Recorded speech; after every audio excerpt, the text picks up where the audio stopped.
കണ്ടാൽ തന്നെ വായിൽ വെള്ളമൂറുണ്ടല്ലേ? അതെ, നമ്മളിന്ന് നല്ല ടേസ്റ്റി ആയിട്ടുള്ള മുട്ടക്കറിയാണ് കേട്ടോ ഇന്ന് ഉണ്ടാക്കാൻ പോകുന്നത്. അതിന് വേണ്ടി 6 മുട്ടനെ അങ്ങ് വേവിച്ച് സ്റ്റെയിലായിട്ട് അങ്ങ് വരയിട്ട് കൊടുത്തിട്ടുണ്ട്. കടായി അടുപ്പത്തിലോട്ട് വെച്ച് 2 ടേബിൾ സ്പൂൺ വെളിച്ചെണ്ണ ഒഴിച്ച് മഞ്ഞൾപ്പൊടിയും മുളക് പൊടി, ഉപ്പ്, കുരുമുളക് പൊടി ഇട്ട് അങ്ങ് വഴറ്റിയെടുക്കുക. അതിലോട്ട് ആ വേവിച്ച് വെച്ച മുട്ടനെ എടുത്ത് നന്നായി വഴറ്റിയെടുക്കുക. അതിന് ശേഷം ഈ മുട്ടനെ ഒരു പ്ലേറ്റിലോട്ട് മാറ്റി വയ്ക്കുക. വീണ്ടും കടായി അടുപ്പത്തിലോട്ട് വെച്ച് അതിൽ 1 ടേബിൾ സ്പൂൺ കടുകും 1 ടേബിൾ സ്പൂൺ ജീരകവും ആവശ്യത്തിനുള്ള കറിവേപ്പിലയും ചേർത്ത് വഴറ്റിയെടുക്കുക.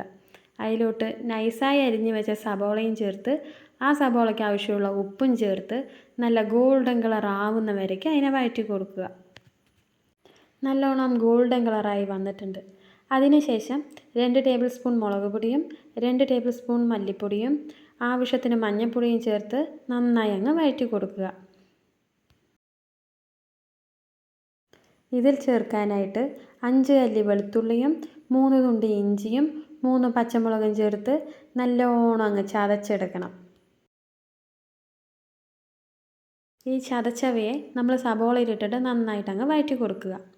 അടുത്തായി തക്കാളി 3 എണ്ണം എടുത്ത് ചെറുതായി അരിഞ്ഞ് ഇതിലോട്ട് ചേർത്ത് കൊടുക്കുക. ഇതിൻ്റെ പച്ചമണം മാറുന്ന വരെ നന്നായി അങ്ങ് വഴറ്റി കൊടുക്കണം കേട്ടോ. ഇത് കുറച്ച് വേണമെങ്കിൽ അടച്ചും വെച്ച് നമുക്ക് വേവിക്കാവുന്നതാണ്. അതിലോട്ട് 1 ഗ്ലാസ് വെള്ളം ഒഴിച്ച് അതിന് നന്നായി അടച്ച് വെച്ച് വേവിക്കുക. 2-3 മിനിറ്റ് കഴിഞ്ഞ് തുറന്ന് നോക്കുമ്പോൾ തക്കാളിയൊക്കെ ഒന്ന് ഉടഞ്ഞ് കിട്ടിയിട്ടുണ്ടാവും കേട്ടോ. അതിന് ശേഷം നമ്മൾ ആദ്യം മാറ്റി വെച്ച മുട്ടനെ ഇതിലോട്ട് ചേർക്കുക. അവസാനമായി ഇതിലോട്ട് 1/2 സ്പൂൺ കുരുമുളക് പൊടിയും 1/2 സ്പൂൺ പെരിഞ്ജീരകം പൊടിച്ചതും ചേർത്ത് നന്നായി ഇളക്കി കൊടുത്ത് കറിവേപ്പിലയും ഇട്ട് അതിനെ ഇറക്കി വയ്ക്കാവുന്നത്. നല്ല ടേസ്റ്റി ആയിട്ടുള്ള മുട്ട ഗ്രേവി റെഡി ആയിട്ടുണ്ട്.